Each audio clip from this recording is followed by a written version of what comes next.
Então, todo mundo quer tudo para ontem, a pessoa quer se formar, já quer sair ganhando milhares de reais. E você passar a parte negativa, E, além disso, eu acho que a facilidade de acesso a conteúdo. bem posicionado na faculdade, mas não sabe o processo É, que às vezes a gente passou, né. tem Mas uma isso. história. Sejam bem-vindos a mais um Pode a Mais, o podcast que vai ajudar você, empresário, empreendedor ou profissional liberal, a melhorar e a elevar a sua consciência empresarial. Hoje eu tô aqui com ele, Hanani Palozzi. Hanani, eu dei uma resumida aqui no seu currículo. Professor universitário, pesquisador, mestre e doutor em ciências da saúde, várias especializações direcionadas à biomedicina. Hanani, um prazer ter você aqui com a gente, tá? Seja muito bem-vindo ao nosso Pode a Mais. E eu espero que esse bate-papo sirva para que possamos impactar a vida de muitas pessoas. Com certeza. Obrigado pelo convite, Marquinhos. Espero poder compartilhar um pouco da minha história com vocês hoje e, de alguma forma, poder inspirar ou fazer esse relato que é de uma jornada aí só de estudo de mais de 10 anos, focado aí, sentado e lendo livro. Show. Hanani, deixa eu te falar. Muita gente entende que empreender é somente você ter um negócio, né? E eu não, eu tenho uma visão de que vai muito além. Você pode empreender também, mesmo você sendo um profissional dentro de uma outra empresa. Você se considera um empreendedor? Você pensa fora da caixa? Como que é isso para você? Marquinhos, é interessante isso. Eu sou filho de administrador de empresas e consultor do Sebrae e do Senar. Então, a minha vida foi baseada no empreendedorismo e no marketing doméstico, por assim dizer. Com certeza, eu acho que o empreendedor, ele é aquela pessoa que sim, pensa fora da caixa, um resolvedor de problemas. Hoje eu trabalho em um laboratório de análises clínicas dentro de uma universidade, então tenho sim papel de gestão, eu preciso saber como comprar, fazer lista de compras, gerenciar a equipe, montar a escala, ficar ligado em processo de qualidade. Então, embora eu não seja o dono do laboratório, eu trabalho com uma responsabilidade de visão de empreendedor com certeza. Tem a mesma visão do dono, né? Com Mesmo certeza. dentro da outra empresa. Mas assim, Exatamente. para quem ainda não te conhece, como que você escolheu a biomedicina? Você se vê que ela te escolheu? Como começou sua trajetória profissional? Cara, essa história é interessante. Lá nos idos de 2009, eu já tinha concluído o ensino médio e queria fazer uma faculdade, né? E estava decidido a fazer farmácia, né? Na cidade onde eu morava, perto. Sou de uma cidade do interior do Paraná que tem 3.000 habitantes. Então, a faculdade mais próxima ficava a 100 quilômetros de distância, mais ou menos. Então, muito parecido com o que a gente tem aqui em Campo Grande. Muita gente de fora vem aqui para poder estudar, usar serviços de saúde. E lá não era diferente. E estava tudo certo para fazer farmácia. E aí, eis que surge biomedicina, né? Meu interesse era pela área de análises clínicas, trabalhar com a realização de exames e tudo mais. E aí, quando surge o curso oferecido pela universidade, aparece biomedicina com uma carga horária de estágios muito mais voltada para análises clínicas. Foi aquela época que houve uma transição da farmácia bioquímica para o generalista. Então, naquela época, para ser o farmacêutico bioquímico, precisava fazer o curso de farmácia e depois um ano voltado para análises clínicas. Quando ele passa a ser generalista, não existe mais isso, então fica todas as habilitações voltadas para dentro do curso. Isso fez com que a carga horária de análises clínicas diminuísse bastante. Já quando eu analisei análises clínicas dentro da biomedicina, o meu curso era só para análises clínicas, então foram 800 horas de estágio.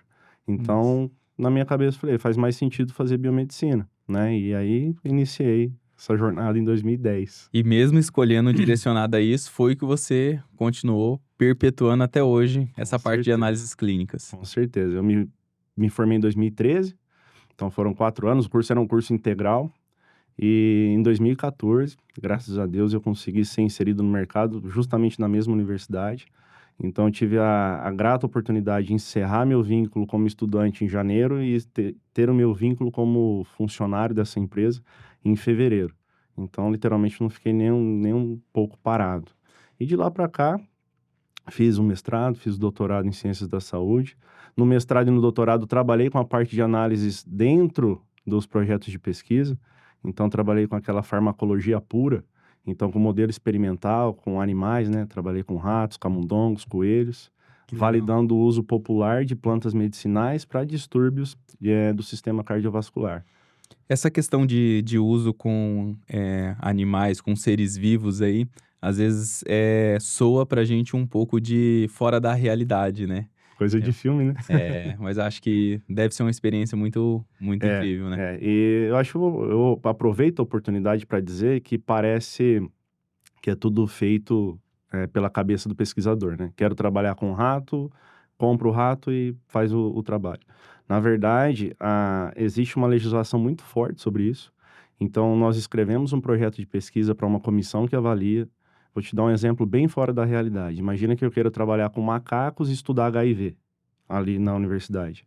Então, eu preciso que uma comissão aprove. Fala, Hanani, aqui não tem como trabalhar com HIV e nem com macacos. Então, meu projeto ele já é recusado na hora.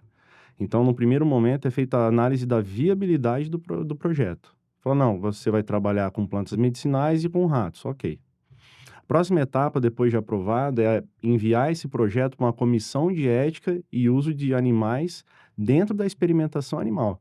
Então, é uma outra comissão com veterinários, com outros pesquisadores, membros da comunidade externa, comunidade civil, que vão avaliar esse projeto e, a grosso modo, o trabalho deles é colocar defeito no seu projeto. De que forma? Olha, a via de anestésico que você está utilizando, ela não é adequada.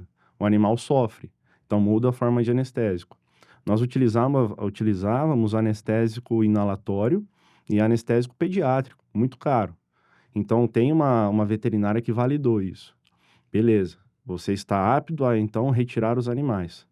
Mas para retirar os animais, você vai fazer uma disciplina dentro do curso de mestrado ou de doutorado chamada bioterismo. Você vai entender a diferença de um rato, de um camundongo, que come quando troca urina, fezes, modo de manipular. Porque o animal ele é muito inteligente. Então, o rato, depois de um tempo, se você chega para fazer o tratamento, ele basicamente deixa você tocar. Mas você precisa ter sido capacitado para isso. Entendi. Então, como eu trabalhei com cardio, né, o animal não podia estar estressado, porque ia afetar a pressão arterial dele. Então, a gente tinha um cuidado muito grande em relação a isso, a bem-estar animal. Quem entra na sala quando está tendo cirurgia não vai lá no biotério buscar os outros animais por causa do cheiro de sangue. Então, a gente precisa de um cuidado muito grande em relação a isso. Que massa. É Show demais. de bola. Demais. Imaginando aqui como que é o processo. Sim. Ô, Hanani, essa parte aí, pode-se dizer assim, é tudo muito lindo, muito bonito, né? Mas eu acho que até chegar nessa trajetória, eu acho que... Eu gosto muito de ouvir também a parte, eu falo, ruim, ou a parte que você teve dificuldades. Que eu acho que, normalmente, muita gente que tá ouvindo a gente pode estar passando por isso. Sim. Como que foi o processo ali do estudo? Então, ali o Hanani, antes, eu acredito que... um exemplo, processo antes da faculdade, você falou que você começou a trabalhar muito novo, né? Sim. E depois, quando começou, eu vivi isso, né, na faculdade, que é o momento que ou você estuda ou você trabalha, realmente. para você organizar e equilibrar isso aí. Como que foi esse trajeto aí? Vamos lá. Tem Você- bastante coisa para compartilhar. Até o ensino médio, eu morava nessa cidade no interior do Paraná. 3 mil habitantes ou Mais você, ou menos. Chamada São Jorge do Patrocínio. Ali você no trabalha noroeste de do Paraná. comerciante ou... Ou numa confecção, ou vai... Enfim. E lá eu trabalhei, né? Comecei trabalhando com 12 anos. Então, meio período, estudava de manhã e à tarde ia para uma mecânica. Limpei muito induzido de motor de arranque. Troquei muita solução de bateria descarregada. E foi muito interessante. Eu lembro até hoje, meu primeiro salário foram R$ 20 em 2002. Nossa. E minha avó tinha um bazar, fui lá e comprei 2 shorts de R$ 10. E de lá pra cá, continuei trabalhando até trabalhar ali no final do ensino médio. Trabalhava daí numa lavanderia industrial também nessa cidade. Já lavei muita roupa. Interessante, talvez o pessoal não saiba, mas essas roupas, as calças jeans principalmente, elas passam após a confecção um processo de lavagem específico para fazer aquelas manchas brancas e tudo mais. Isso é feito na lavanderia. E as máquinas de lavar roupa, elas recebem cerca de 100 quilos, 70 quilos de jeans seco. Nossa. Então, imagina tirar isso molhado depois, né? Nossa. E aí, trabalhei nessa lavanderia, depois me mudei para Umuarama. Então, essa cidade que era a cidade polo, por assim dizer. E lá comecei a fazer minha faculdade de biomedicina. Era um curso integral, então não tinha como trabalhar, né? E graças a Deus, o pai e a mãe conseguiram me dar uma estrutura ali. Fiz FIES, né? Então não tenho problema nenhum de falar que eu estou finalizando o pagamento da minha faculdade hoje. Se não fosse FIES, ficaria difícil. Eu lembro que a primeira parcela, isso em 2010, era R$ 854, com ajuste de 10% ao ano, né? Então era um valor assim bem, bem pesado naquela situação. Aí em 2012, meu pai e minha mãe montam um material de construção pequenininho de bairro. E aí na hora do almoço eu ia lá para dar um suporte. Eu lembro até hoje chegar uma carga de cimento e cal Nossa. e eu tá descarregando o caminhão e sair correndo e ir lá para fazer prova. Essa imagem ficou marcada, eu tava escrevendo e o dedo sujo de cal, né? Então, e cal é ruim porque ele queima, né? Enfim.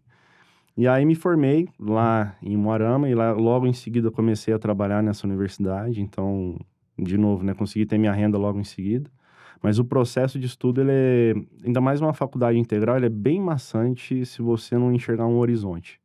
Eu digo isso porque imagina você ter 10, 11, 12 disciplinas no curso integral, que você tem aula de manhã e à tarde, e na semana de provas não é igual hoje, você tem que fazer todas as provas em uma semana só. A estrutura do curso era outra, eu falo isso. Lá eram matérias anuais, então era um ano de hematologia, um ano de anatomia. É diferente do que é hoje, que é semestral.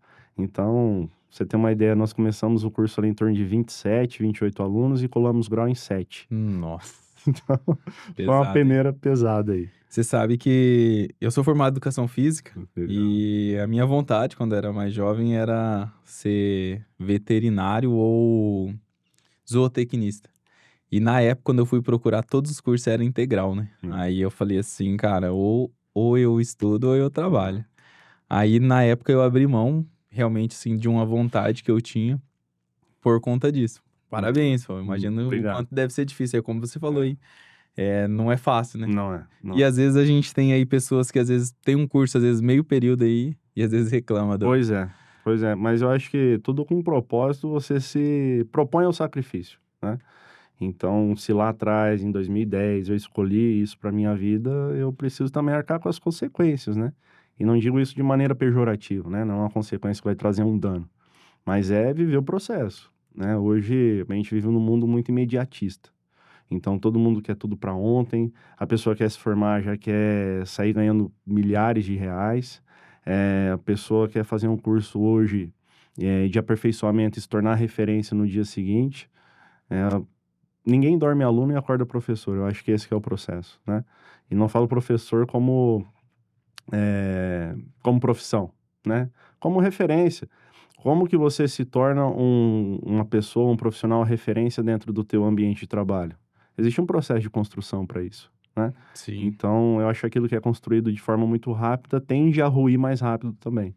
Quando você tem uma construção mais sólida de carreira, você vive processos, você vive problemas, é o famoso criar casca, né? Você constrói uma carreira sólida, uma vivência sólida, um conhecimento sólido, né? Então, acho que isso se aplica para todas as áreas. Precisa-se viver o processo. Sim. E quando você encontrou lá, ou quando você começou a trabalhar logo na própria faculdade lá, você já trabalhava com o que você queria? Não. Sim, Já? eu sempre, engraçado, cara, eu sou professor de hematologia hoje, básica é a clínica. Então, toda aquela parte de como reconhecer uma anemia, uma leucemia, os exames que são feitos dentro dessa área, é isso que eu trabalho com os alunos hoje. E quando eu era aluno, era a pior disciplina para mim. Cara, eu não conseguia entender aquilo. E aí, eu acho que foi isso que me fez aprofundar. Então, o caminho normal talvez seria, vou estudar para passar ali e vou fazer o mínimo necessário para ser aprovado. Mas não, me tornei monitor da disciplina. Eu falei, como que eu não vou entender isso aqui? A célula tá ali, a professora tá falando o que que é e tal. E aí comecei a trabalhar, fui monitor da disciplina. Acontece que quando eu começo a trabalhar, o primeiro setor que eu vou cair, hematologia. Nossa. Tá ali, Hanani, teu microscópio, você vai ficar aqui, vai auxiliar a outra analista e vai trabalhar aí lendo hemograma. Que show. Então, assim, foi muito desafiador no primeiro momento, né? Eu fui o primeiro biomédico do laboratório lá, então eram todos farmacêuticos. Então tinha uma coisa assim, era muito novo, em 2010, né? 15 anos atrás, lá no interior do Paraná. Foi a primeira universidade a trazer o curso. Então teve essa questão de desafio também profissional, né? Você é o primeiro biomédico entre 6 ou 7 analistas, que todos os outros são farmacêuticos bioquímicos. Da escola antiga ainda, né? Daquela época do ano posterior à graduação. Preparados. Então era uma formação muito sólida também, né? Então eu acho que tinha também essa desconfiança por parte deles, o que é normal também, né? Sim. É o estranho no ninho. A biomedicina muita gente faz pensando em, assim, já conheci, né? E não foi uma pessoa só, pensando em concurso também, né? Sim, Tem alguns sim. concursos direcionados somente para a biomedicina, né? Tem. A biomedicina, eu sou suspeito para falar, mas ela tem mais de 30 habilitações. Ah, Então, as mais famosas, as mais conhecidas são análises clínicas, que é quando surge, análise ambiental, diagnóstico por imagem, então é aquele profissional que vai executar tomografia, ressonância, cintilografia, e o que está super em alta que é a biomedicina estética, a parte de harmonização facial e corporal. Mas nós temos outras habilitações, por exemplo, quem vai trabalhar com a parte de reprodução humana assistida, tem biomédico embriologista. A parte de perícia, enfim, são várias áreas. A parte de diagnóstico de câncer também, tem muito biomédico trabalhando, tem concurso específico no INCA, o Instituto Nacional do Câncer, também para biomédico. Então é uma profissão que está em plena expansão aí no mercado, seja no privado, seja na parte pública para concurso. show. Hanani, e aí, como foi esse processo depois que você saiu lá do Paraná? Como que você chegou aqui em Campo Grande? Cara, deixa eu comentar com a minha esposa, daqui a pouco eu vou bater em Cuiabá, Porto Velho, vou subindo. É, como é que são as coisas, né? Eu acho que pontos de inflexão acontecem na nossa vida sem a gente perceber, né? No sentido de acontecer alguma coisa na nossa vida e o caminho, é, se é uma conversa que você tivesse pensado, falado e feito uma outra coisa ali naquele momento, é o tal do efeito borboleta, né? E então eu termino minha graduação lá no Paraná. E eu tinha um professor que já estava organizado para fazer um mestrado lá. E o mestrado nessa universidade, que era uma universidade privada, na época era em torno de uns R$ 1.500. Então era muito caro, né? E aí não tinha condições de fazer, aí tinha a possibilidade de pegar uma bolsa de 50%, então trabalhando eu ia comprometer ali meu salário, mas eu ia fazer. Era um mestrado em em ciência animal, né? E falei, bom, tá, o projeto já estava encaminhado, e acontece que esse meu professor, meu amigo, professor Arquimedes Gasparotto, ele passou no concurso na UFGD. Então ele sai de Dourados, de Moarama, no Paraná, e vai para Dourados. E foi assumir a docência no curso de nutrição e medicina lá. Então ele seria meu orientador, não vou fazer agora. E ficou por isso, vou trabalhar aqui esse ano. Numa pós-graduação, numa cidade próxima lá de Moarama. E aí uma amiga dela fala pra ela, falou, tem uma vaga no hospital evangélico em Dourados. Quer ir? Aí o salário era bom. Aí ela chegou em casa, falou, tem essa possibilidade. E nós já estávamos querendo casar. Nós não namorávamos ainda. Falei, rapaz, ficou aquilo na cabeça. Aí um dia, esse meu professor, meu amigo, falou, tô na cidade pra dar uma aula aí. Vamos tomar uma cerveja, bater um papo? Falei, vamos. Lá na mesa de bar. Ele falou assim, eu falei pra ele, falei, arruma uma vaga de mestrado lá pra mim. Aí ele faz o processo seletivo, você passar eu te oriento. Aí, amor, deixa eu te falar, a vaga lá tá disponível ainda? Falou, tá. Eu falei, vamos arriscar? Vamos. E ela topou comigo.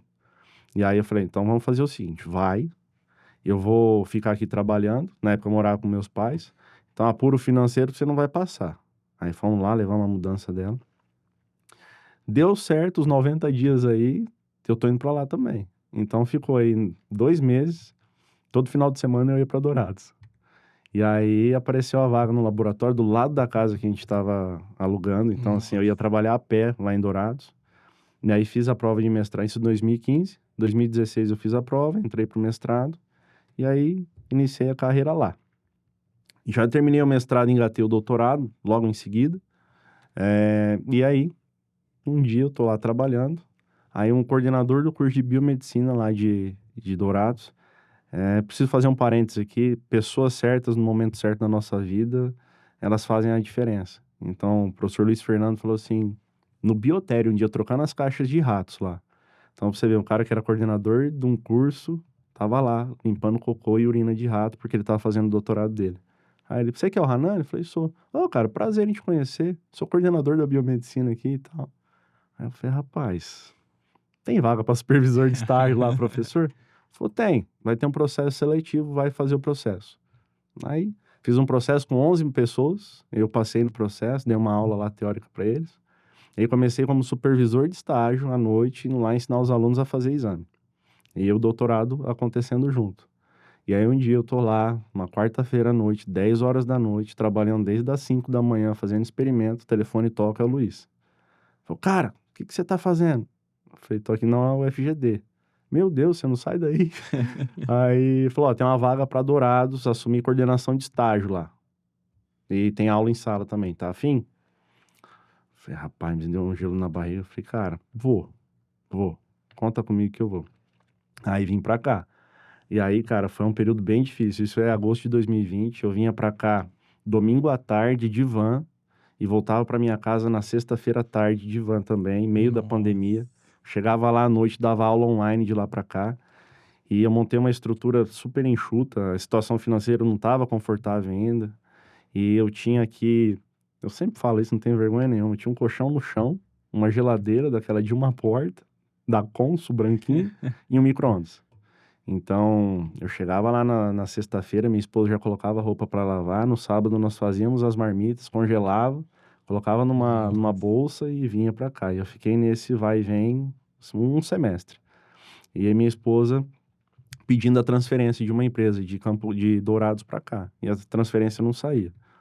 Aí chegou o final do ano, tinha pego mais aulas, né? Falei, amor, não dá mais, tá insustentável.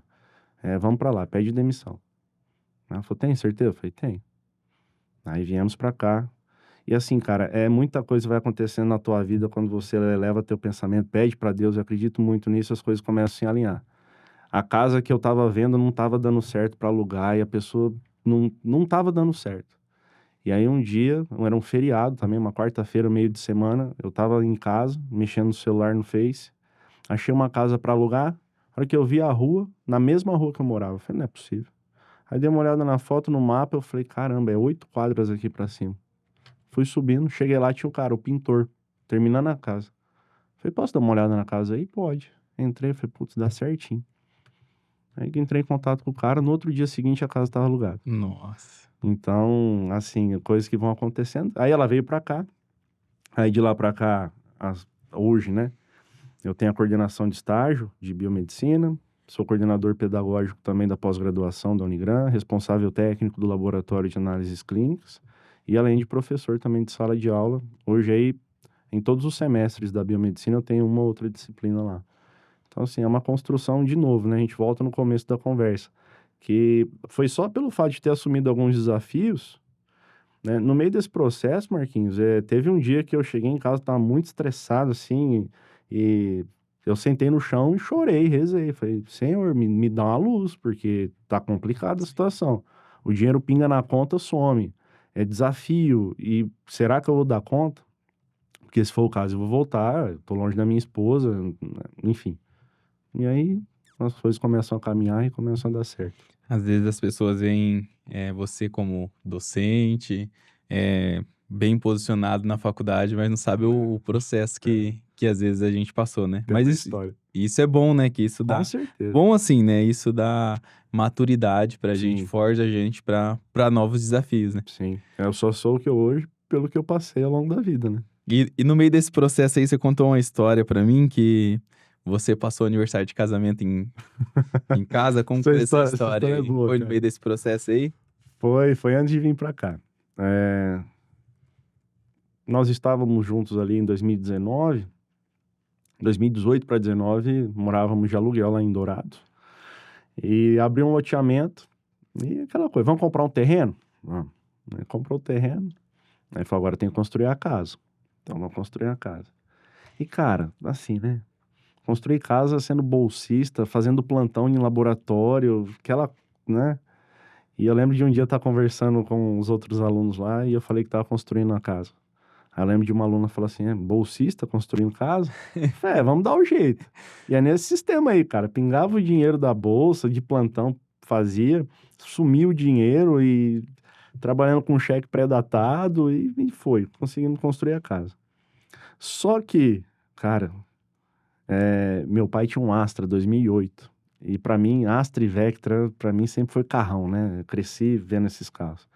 Eu tinha o sonho de ter um Vectra e ter um Astra. E aí chegou um momento ali que eu falei, meu pai ia vender o Astra 2008.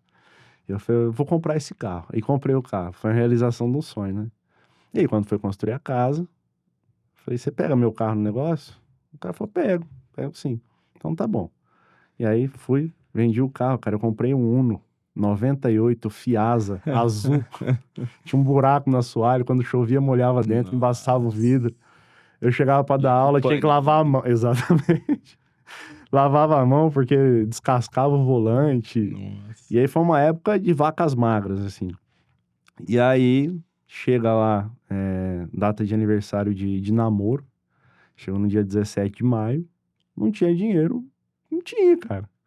E aí que eu falo, né? Pessoa certa. Minha esposa é muito parceira, cara. Não é atrás de um homem tem uma grande mulher, é ao lado, né, cara? E eu falei assim, amor, vamos lá na casa? Ela falou, vamos. O que a gente vai levar pra comer? Eu falei, deixa comigo. Passando no mercado, pegando aquelas pizzas semi-prontas, assim, pré-assado. Assamos em casa. Comprei pior cerveja que tinha, mais barata. E fomos lá, cara. Fomos comer essa pizza em cima do monte de areia, de pedra. A casa só a parede, só a lajota, não tinha energia. E comer uma pizza gelada com cerveja quente. E falando, ó, aqui vai ser a garagem, ali vai ser a sala. Aqui a gente vai brincar com os cachorros. E foi assim, cara. Isso eu guardo com muito carinho, sabe? Sim. Foi um momento muito, muito bacana de ter vivido isso com a minha esposa. Gostaria de agradecer mais uma vez aos parceiros do nosso podcast que fazem o Pode a Mais acontecer. Agradecer a Bulk Cooks, agradecer a Carandá Imports, Canto do Cupim e a Crave Canela Nutrition. Muito obrigado, vocês fazem o nosso podcast acontecer. E é o bom, assim, né? De você passar a parte negativa e você também desfrutar do positivo. Eu acredito que hoje você Sim, desfruta de com muitas certeza. coisas boas. Graças a Deus. E isso é importante, essa pessoa que passou com você junto nesse processo. Eu falei ontem com a minha esposa isso aí. Falei, ó, dá uma olhada, a casa que nós compramos agora recentemente, o quintal é maior do que o terreno todo que nós tínhamos lá. Né? Então, assim, para poder valorizar isso, né? Sim. Aí meu filho correndo no quintal, eu falei, imagina se fosse lá em Dourados, não tinha espaço e tal. Então isso é muito marcante, cara. Para mim é muito bom poder relatar isso. Massa. Deixa uma mensagem aí pra sua esposa. Como que é o nome dela? Zara, Zara. Deixa uma mensagem, olha na câmera aí, deixa uma mensagem pra ela. amor, eu só sou o homem que eu sou porque eu tenho convivido com você desde o dia 17 de maio de 2007. Obrigado por fazer parte da minha vida e quero que você continue fazendo parte dela até meu último dia aqui na Terra. Ô, Te amo. louco. Palmas aí, quem tá assistindo aí, deixa palmas aí pra essa declaração. Ô, Hanan, e esse processo de docência ali, de sala de aula e laboratório, né?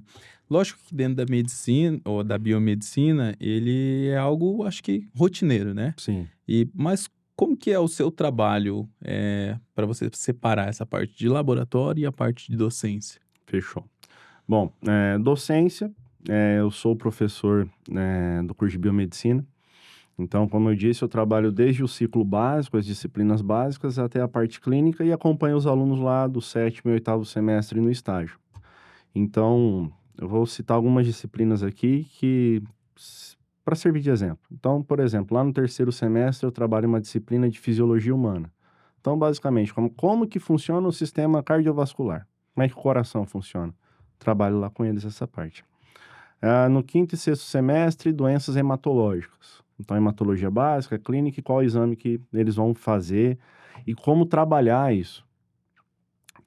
Inclusive a parte prática, né? Temos aulas práticas para isso também. E depois, lá no 7º semestre, eu trabalho uma disciplina que seria a junção de todas essas informações.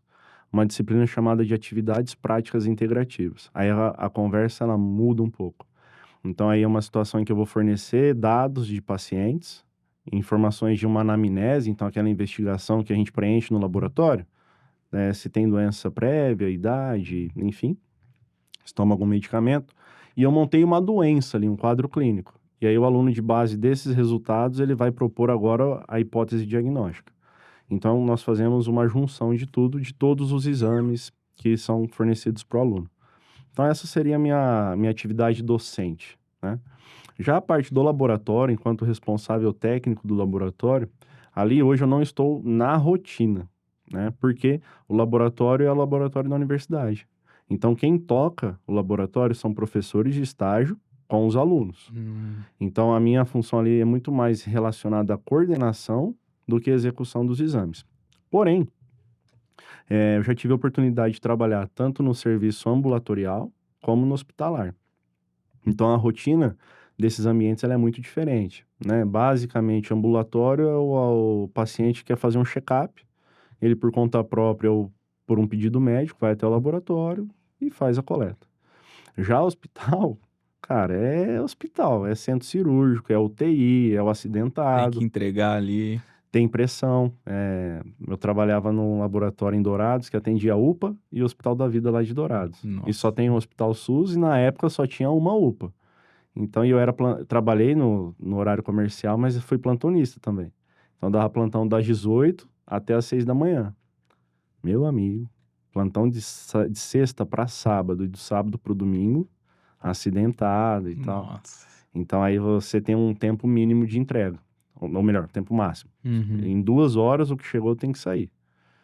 E às vezes tem urgência, né? Chega um acidentado lá, ó, precisa saber qual é a hemoglobina e hematócrito, porque tá vendo aqui que o paciente perdeu muito sangue, um exemplo. Então, fazia o exame, já liberava rapidinho ali, já ligava pro pessoal, falava, ó, tá pronto, tá no sistema. E aí eles iam ter a conduta com o paciente. Eu tô vendo você falar muito da parte de saúde da biomedicina, né? E na minha cabeça, eu acredito que de muitos, a biomedicina é como você falou, é o que tá em alta, biomedicina é estética. Sim, E não, né? Como você falou ali, que são 32, né? habilitações. Habilitações, ela abrange muito, muito além, né? Então, querendo ou não, é uma faculdade que abre um leque enorme Enorme.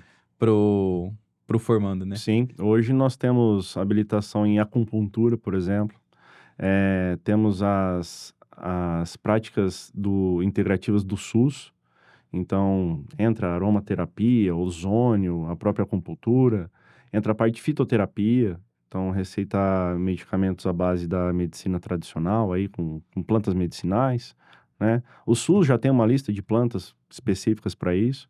Então, é muito amplo. Desde docência, um procedimento estético, análises clínicas. Então, tem lugar para todo mundo. É uma faculdade muito difícil?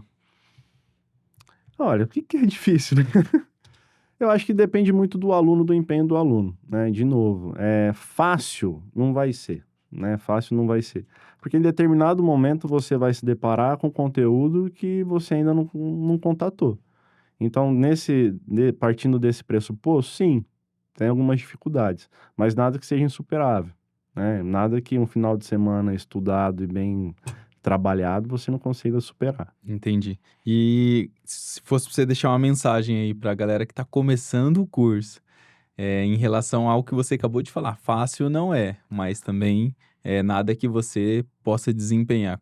Qual mensagem você deixaria pensando no que você já passou também no começo da faculdade? Bom, eu diria para que você jamais esmoreça, jamais ceda à pressão, jamais desista. Existe um processo que deve ser vivido, existe um processo que ele precisa ser cumprido.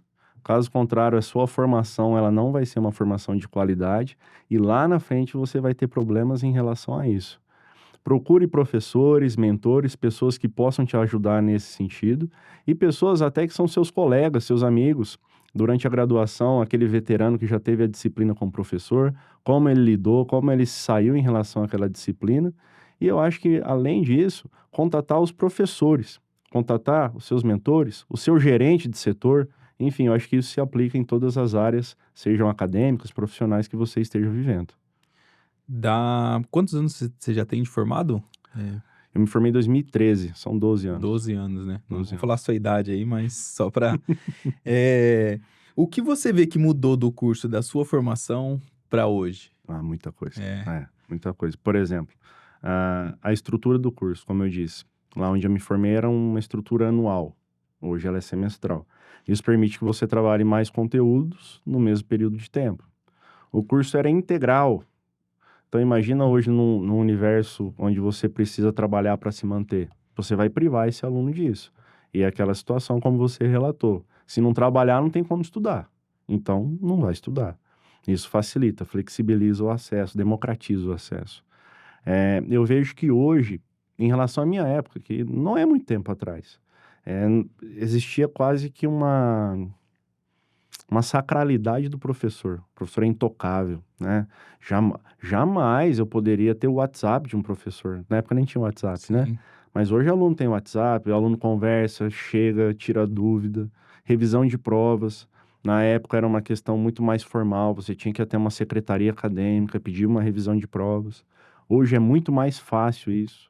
Hoje eu falo por mim, o aluno chega, professor, dá uma olhada aqui na minha prova que eu comparei com o meu colega ali, eu acho que a correção não está certa. Você vai ali, corrige, lança, altera. Então, essa acessibilidade e, além disso, eu acho que a facilidade de acesso a conteúdo. Hoje, né, muito se fala, inclusive, questionando a utilização de inteligência artificial para estudo. Se bem utilizada, ela é fantástica. Sim. Hoje você tem a possibilidade de pegar o PDF do professor, jogar dentro do chat GPT, pedir um resumo, questões de fixação e um roteiro de estudo para a prova. Eu faço isso para estudar. Então, na minha época, não tinha isso. Pegar uma Barça lá. Eu fiz muito trabalho em biblioteca com livro, né? É o que eu falo, o pessoal que hoje aí tem 20 anos talvez, hoje, não tem a noção disso, do Sim. boom que a internet deu nos últimos 15 anos. Imagina quem fez antes, né? Tinha que escrever para a revista, pedir um artigo científico. E outra coisa, né? Acesso a cursos específicos. Hoje na internet você tem um curso de interpretação de exames, curso de coleta, curso disso, curso de fisiologia, tem curso. Então você compra, estuda, fortalece o conhecimento e tá tudo certo. E o aluno, ele no meio do processo de estudo, ele já se especializa, né? Sim. Às vezes ele já sai especialista, um exemplo. Sim, Um com curso certeza. que não precise da graduação, né? Ele consegue já aprofundar o estudo dele no meio do processo. Sim, isso é importante, Marquinhos, porque como eu acompanho ali na coordenação de estágio os alunos que estão fazendo essa ponte, academia, mercado de trabalho, muito aluno fala assim, professor, o mercado tá saturado. Aí a minha fala é sempre a mesma. Não tá saturado, ele tá concorrido. Professor, mas o pessoal aí pede experiência. Ok, você é recém-formado, não tem experiência. Mas o que você, enquanto aluno recém-formado, ou melhor, profissional recém-formado, tem de diferente dos outros candidatos? Se ao longo da tua graduação você sabe trabalhar muito bem com Excel, você fez um curso ali de soft skills, você sabe fazer uma escala de trabalho, você sabe mobilizar pessoas para desenvolver um projeto e você tem certificação para isso, você vai ser uma pessoa que tem um diferencial frente aos outros candidatos. Então, a questão de acesso a esse tipo de informação, a esse tipo de curso, também vem nesse sentido, né? Eu consigo fazer muita coisa hoje no online, me capacitar e me entregar um material bom para quem está me contratando no futuro, né? Sim. Ou para minha vida pessoal, que seja. Né? Você pode fazer um curso de culinária. Antes você deveria ir lá num professor, aprender a cozinhar, fazer curso de gastronomia, né? Então, eu acho que essa questão do acesso, ela permeia todas as áreas da nossa vida, né? Você tinha me passado que você fez um curso também, uma pós em saúde e estética, né? Isso. Você pensa em atuar nessa área? Marquinho, não. Não? Eu fiz, eu vou te falar o porquê que eu fiz essa pós. Quando eu entrei, de novo, né, minha formação foi 100% voltada para análises clínicas. Foi isso. E aí eu assumo a coordenação de estágio que tem ali dentro, funcionando dentro da clínica, o estágio de estética, biomedicina estética. E aí vem na lista lá, tem que comprar ácido hialurônico, toxina de não sei quantas unidades. E eu fico olhando aquilo lá e falo, rapaz, isso aqui tá grego para mim. Eu não tô entendendo esse processo. Entre aspas, você formado ali numa faculdade, ali numa graduação que era voltada a toda análises clínicas. E, de novo, me formei aqui há 12 anos atrás, né? Então, eu tenho até colegas que formaram comigo e foram lá atrás, começaram a estudar essa parte de estética e tudo mais, mas não era nem perto do que é hoje. E aí, eu falei, rapaz, eu tenho que estudar isso aí. E aí fui fazer a especialização para entender como que funciona esse cenário. Então, na época, não pensava em trabalhar com isso aí. Passa um tempo, Minha esposa trabalha hoje como estomaterapeuta, então ela trabalha com tratamento de feridas, pés diabéticos, essas coisas. E hoje eu enxergo um trabalho, talvez, junto com ela. Não para questão estética de harmonização facial, mas, por exemplo, em tratamentos específicos para auxiliar a recuperação dessa pele, dessa ferida, dessa cicatriz. Tem muitos protocolos que são utilizados dentro da parte estética que podem ser utilizados também no tratamento de feridas. Um exemplo é o PRP, que é o plasma rico, o PRF, plasma rico em fibrina.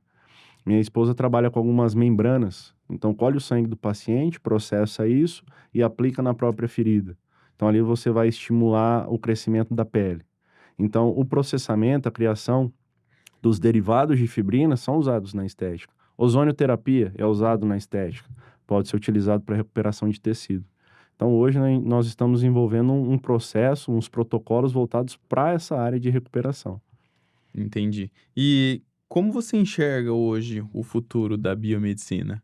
Assim, como eu te falei, o mercado ele diz, né? Querendo ou não, o mercado ele dá muita tendência e visão, né? Sim. Para onde vai indo. Como você enxerga hoje a biomedicina nesse cenário? Eu acho que é uma profissão que vai exigir cada vez mais uma formação para a área tecnológica, por assim dizer. Porque assim, Marquinhos, hoje, equipamentos disponíveis do mercado, por exemplo, na área de análises clínicas. Um hemograma, hoje, um equipamento faz todo o hemograma. Se por acaso tiver alguma alteração nesse hemograma, um paciente com leucemia, eu tenho um equipamento já no mercado hoje que vai lá, faz uma lâmina, cora essa lâmina, coloca uma objetiva ali, tem como se fosse um microscópio, tira fotos para você. Por um algoritmo de inteligência artificial, ele vai separar, identificar todas as células e fornecer a foto em um monitor ali. Então não tem mais microscópio. Antes Beleza? você fazia na mão. Tudo pode manual. Só que o que acontece? Tô no grupo aqui de hemato avançada do pessoal que tem esse equipamento e num caso lá de um linfoma, o equipamento não pegou. E aí, o que a pessoa teve que fazer? Ir lá, sentar na lâmina, pegar o microscópio e ler essa lâmina.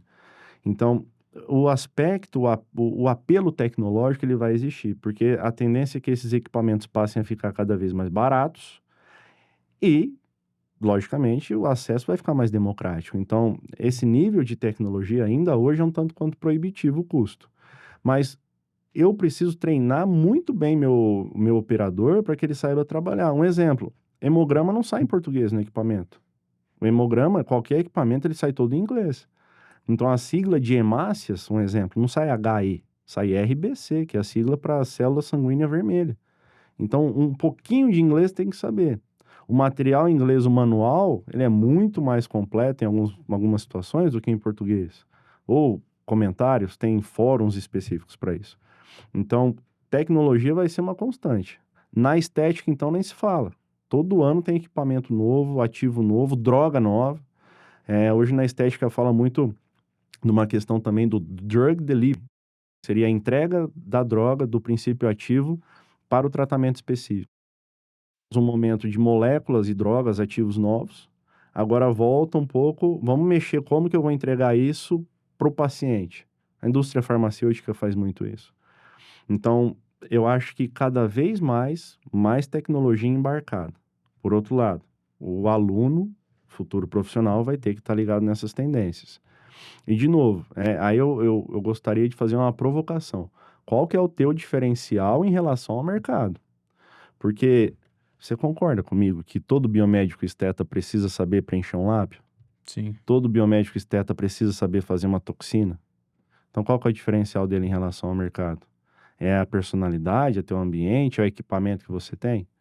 Então, acho que agora vai muito mais para uma questão mais personalizada, né? Nós tivemos um boom de clínicas, inclusive franquias, né? De clínicas de estética. Então, isso democratizou muito. Nos anos 90, fazer toxina era coisa de gente muito rica. Hoje, não mais.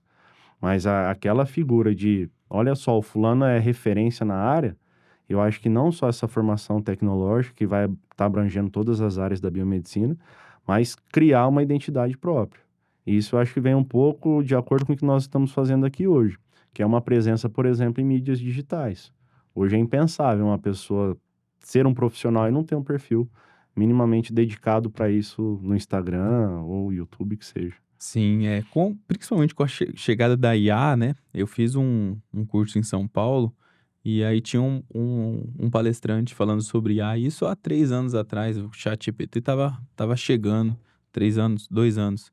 E aí ele falava que o ChatGPT ele não vai tomar o lugar de ninguém, seja no estudo ou seja no trabalho, né? Mas sim, ele vai te moldar e você vai precisar estudar como ler um resultado, Sim, como ler um exemplo, como você falou, o cara vai estudar para a prova, ou vai fazer um trabalho, vai fazer no ChatGPT. Não adianta ele fazer, porque na hora que ele chegar na prova, ele vai precisar do mesmo jeito. exatamente. Então, ele fala que o ChatGPT vai depender de como você conversa com ele. Então, ele vem para te ajudar, não para resolver todos os seus problemas. Sim, eu cheguei a ler dizendo que existiria, não sei se isso se tornou realidade, existiria a necessidade de uma nova profissão chamada de prompter, que seria a pessoa que incluiria as informações ali no comando, no prompt do GPT, para ter uma resposta adequada. E é incrível que quanto mais informações você dá para o chat GPT ou para as inteligências, né, generativas, melhor sai o Sim. resultado. Então não é um Google, Uhum. né? Eu não vou dar lá um comando de uma linha, eu preciso contextualizar ele, né? Ele é seu amigo ali. É, exatamente. Show. E, assim, a parte da estética, eu falo assim como leigo, tá? Uhum. Então, às vezes, se eu tiver errado, você me corrija. Eu vejo uma briga, não sei no sentido positivo ou negativo, como provocativo, como você falou sobre provocação, no sentido de, eu sou biomédico, eu posso fazer isso, o estética não pode fazer isso, a estética deveria estar fazendo isso, mas está fazendo um outro caminho. Como que é hoje, basicamente? Qual é o principal problema dessa atuação de estética? Você consegue visualizar? Consigo. Eu consigo enxergar, acho que, duas situações principais. A primeira é aquela que nós estávamos conversando aqui. Quando uma pessoa ela passa a se tornar referência, vem aquele ditado, né? Prego que se destaca vai levar martelada, né? Então, quando a pessoa começa a se dedicar a uma função, começa a virar referência, ter agenda cheia, curso lotado, começa a ir para fora de Campo Grande, referência nacional e até internacional, é natural que isso chame atenção. E algumas pessoas, literalmente por maldade, vão fazer uma denúncia, por exemplo, na vigilância sanitária, por inveja ou o que quer que seja. Isso acontece. Acontece aqui em Campo Grande, eu acho que isso acontece em todos os lugares. O segundo ponto é, nós estamos vendo uma recorrência em intercorrências, ou seja, está acontecendo com uma certa frequência procedimentos que deram errado por profissionais realizando procedimentos que não deveriam. E aí, não seria nem somente o que o biomédico, ou o esteta, ou o dermatologista faz. Nós tivemos há um tempo atrás aquele rapaz que morreu fazendo um peeling de fenol. E a pessoa que estava aplicando não tinha formação alguma na área, né? Então, fica até um relato aqui para o pessoal que vai fazer procedimento. Busca na internet quem é esse profissional, entra no site do conselho, é biomédico? Entra no conselho de biomedicina e vê se ele está ativo, se ele não está respondendo processo, está com o registro cassado. 2 minutos. Você vai colocar, às vezes, milhares de reais num procedimento e não se preocupa em quem vai fazer o procedimento, em você?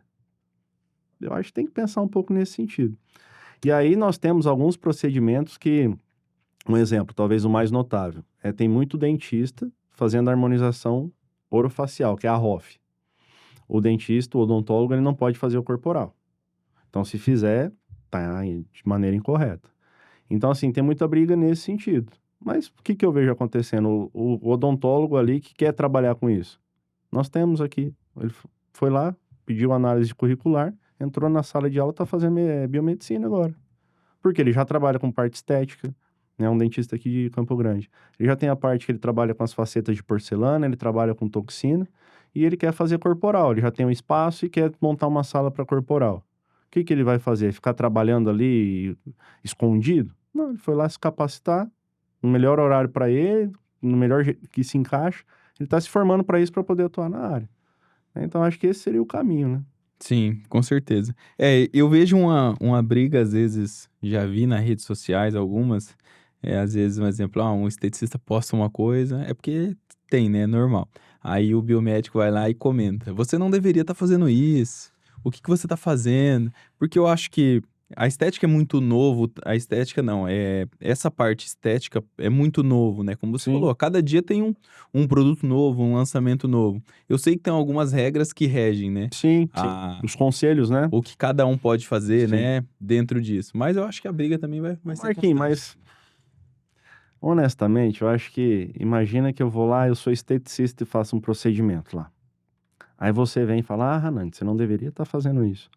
Eu acho que isso diz muito mais sobre você do que sobre mim, né? Será que você não tem paciente para Pra cuidar? tá Não, atendendo, né? né? Então, não sei, eu acho um tanto quanto questionável essa postura também. Porque eu não gostaria de ter um biomédico esteta que cuida da minha saúde, que é o barraqueiro do Instagram, Sim. né? Ah, você vai no doutor fulano de tal? Ah, esse barraqueiro, hein? Não, acho que não pega bem, né? Faz sentido. É. E o Hanani, o que que o Hanani vê pro futuro, assim? Ele gosta da docência? O Adoro. projeto é só docência? Tem projetos fora disso? Como que você se vê? Você falou também que agora você tem palestras fora, né? Tem alguns Sim, cursos dentro sim. disso. Marquinhos, eu tô num processo de transição, de criar aí a minha identidade nas redes sociais. Amo o que eu faço. Eu sou professor e eu costumo dizer que se algum dia eu ficar rico, eu acho que eu não abandono minhas 4 horas aula ali para estar em contato, porque eu gosto muito de ensinar, cara. É um negócio.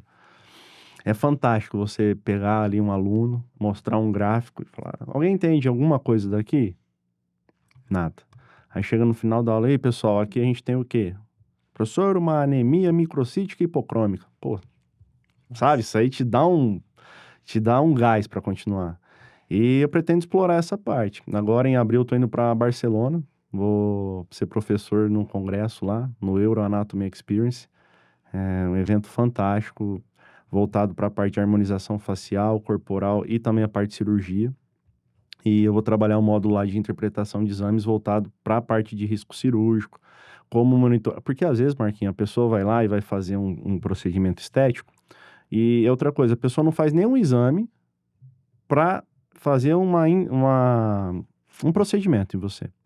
Então, o bioestimulador de colágeno do doutor fulano de tal não funcionou. Mas às vezes você tá com uma doença inflamatória de base ali que tá te travando isso aí. E tem exame para isso. O paciente está com hemoglobina glicada alta, não vai ter recuperação de bioestimulador, não vai funcionar bem. Então, nesse sentido, é a minha função. Estou indo lá para Barcelona para trabalhar com esse pessoal nesse congresso que vai ter no dia 25 a 28 de abril. Então, eu pretendo explorar um pouco mais. Nós estamos em construção de um curso também de interpretação de exames, de análises clínicas voltados para profissionais injetores. Então, o pessoal da parte que trabalha com biomedicina estética, fisioterapeuta dermatofuncional, enfermeiros, farmacêuticos, dentistas que trabalham nessa área, para o que eu peço de exame para determinado procedimento. E agora, como é que eu interpreto? Qual é o valor que é contraindicativo do procedimento? O que eu espero? Né? Então, eu criei uma metodologia específica para isso. Então, muito mais do que falar, faz a glicemia do paciente, a hemoglobina glicada, e a gente vai ver o que dá. Se der abaixo desse valor, você faz. Se der acima, você não faz. Muito mais importante do que isso é entender a fisiologia do processo. É um exemplo que eu costumo dar com recorrência. É lipoenzimática. Então, eu aplico uma enzima que vai degradar a gordura. Mas, peraí, por que forma ali a papada? Então, tem um mecanismo fisiológico para isso. O que eu posso fazer enquanto profissional? Dentro do arsenal terapêutico que eu tenho, qual é o procedimento que eu posso fazer? Lipo de papada, beleza. O que vai acontecer se eu colocar uma enzima na papada? Vai dissolver, entre aspas, a gordura. Só que essa gordura vai para onde? Vai para o fígado, para ser metabolizado. E se eu não avaliei o painel hepático do meu paciente, eu posso fazer uma sobrecarga hepática nele. Eu posso desencadear um problema que até então ele não tinha, ele estava num limiar, e pelo procedimento, pela intervenção que eu fiz, agora ele vai ter problema. Então, existe exame para isso, existe uma resposta fisiológica disso. Então, a ideia dessa nova metodologia é abordar a fisiologia do processo, da instalação da afecção do problema, como que o procedimento interfere nesse problema e quais exames que eu vou fazer para monitorar isso. Não, é algo como se fosse mais integrativo no Sim, sentido disso. totalmente. E não só quero resolver o Não. problema e o paciente vai Não. embora. De novo, né? Quantas pessoas tiveram intercorrência na estética porque não avaliaram previamente a situação do seu organismo? E outra coisa, eu acho que isso traz mais segurança para o paciente.